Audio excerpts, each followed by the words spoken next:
Going to fourth bead, bead number 4, half round beads. So how you are doing to half round beads? This is the round beads, right? This is a plain normal round beads. இப்போ நம்ம half round beads எப்படி make பண்ணுறது அப்படின்னு பார்த்தா same process தான். பீட்ஸுன்னு கிடையாது, terracotta ஜுவல்லரிஸில் பேசிக்காக கற்றுக்கிட்டாலே போதும், நீங்கள் ஈஸியாகவே நிறைய பீட்ஸ் மேக் பண்ணிடலாம். So I'm same amount of clay I'm taking எப்படி நான் இந்த 3 பீட்ஸுக்கு மேக் பண்ணணும் அதே ப்ராசஸ் தான் நான் மேக் பண்ண போகிறேன். And I am choosing 1 2 3 4 and 5th design.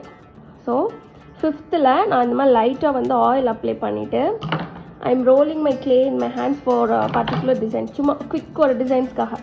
And placing towards my jimikki mould and removing my excess and then taking this. இப்போ same process, roll towards your hand, நல்லா ரோல் பண்ணிக்கோங்க.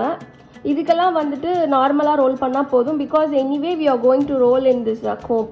பட் இந்த மாதிரி ரவுண்ட் பீட்ஸுக்கெலாம் வந்துட்டு நல்லா ரோல் பண்ணிக்கணும், அப்போ தான் ஷேப் வந்து கரெக்டாக உங்களுக்கு வந்து வரும். கரெக்டாக இப்போ எனக்கு வந்து இந்த ரவுண்ட் ஷேப் வந்து வந்துச்சு. now I am going to cut this into half. So எதுக்கு இந்த ஹாஃப் பீட்ஸ் வந்து கட் பண்ணுறீங்க? இது எல்லாமே வந்து ஃபார் அ டிசைனிங் ப்ராசஸ் தான். ஒரு 10 பீட்ஸ் நான் மேக் பண்ணி உங்களுக்கு சொல்லி கொடுத்துட்டேன்னா you can design your own jewelleries by your own thoughts. நீங்கள் உங்களோட தாட்ஸை யூஸ் பண்ணி நீங்கள் எப்படி வேணால் நீங்கள் I take this beads and this is a knife. இது வந்து என்கிட்ட இருக்க craft knife. This is called a craft knife. But if in case உங்ககிட்ட அந்த நைஃப் இல்லை அப்படின்னா you can use the Asha blades that we have given for you. அந்த கிட்டில் வந்து உங்களுக்கு ஆஷா பிளேட்ஸ் வந்து ப்ரொவைட் பண்ணியிருப்போம், so that you can take those blades for that. But if you are doing a business, ப்ரொஃபஷ்னலாக பிஸ்னஸ் பண்ணணும்னு நினைக்கிறீங்கன்னா better buy this knife. This will be very helpful too, ரொம்ப ஹெல்ப்ஃபுல்லாக இருக்கும். நீங்கள் கட் அவுட்ஸ் யூஸ் பண்ணி if you are doing any designs, so this will be the better choice. If நீங்கள் பேசிக்காக கற்றுக்கிறீங்கன்னா திஸ் நைஃப் இஸ் என்ன. I don't have Asha blades I think so, but இதே மாதிரி தான் இருக்கும். So you can take those beads. இப்போ நான் don't be playful while doing this plate, working with this plate. ஏன்னா இது வந்து ரொம்ப ஷார்ப்பான ஒரு பிளேட் லுக் வந்து நீங்கள் இப்படி பார்த்துட்டிங்கனாலே உங்களுக்கு ஈஸியாக வந்து அதை கட் பண்ணிடும். ஸோ அதனால் வந்து ரொம்ப சேஃபாக வந்து மேனேஜ் பண்ணுங்கள். பட் திஸ் பிளேட் வந்து உங்களுக்கு அவ்வளோவா வந்துட்டு டேஞ்சராகலாம் இருக்காது. இது வந்து கிராஃப்ட் நைஃப் தான், so that you can easily choose. If you have kids, உங்கள் வீட்டில் கிட்ஸ் இருக்காங்கன்னா இந்த மாதிரி பிளேட்ஸ் வந்து யூஸ் பண்ணிக்கோங்க. I'll provide the link for that. Don't forget, if you watching this video, please mention in the ask this link, I'll share that. Okay, இப்போ நான் இந்த பீட்ஸ்க்கு வந்து இப்போ நான் கட் பண்ண போகிறேன்.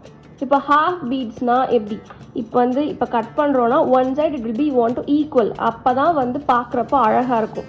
ஓகே, இப்போது sorry I forgot oil apply. எந்த ஹோல்ஸோ எது யூஸ் பண்ணாலும் ஆயில்ஸ் வந்து அப்ளை பண்ணிக்கோங்க. And I'm cutting it very gently. ஒரு சைட் கட் பண்ண அப்புறம் take your knife and place towards the opposite sides. So அப்போ தான் பீட்ஸ் வந்து வளையாது, it won't change it shape. இப்போ வந்து இப்படி தான் இருக்கும் ஹாஃப் கட் பீட்ஸ். இப்போ நான் என்ன பண்ண போகிறேன்னா லைட்டாக வந்து ஆயில் அப்ளை பண்ணிவிட்டு இதில் வந்து நான் ஸ்மூத் பண்ண போகிறேன். ஓகே, ஸ்மூத் பண்ணிவிட்டு இந்த மாதிரி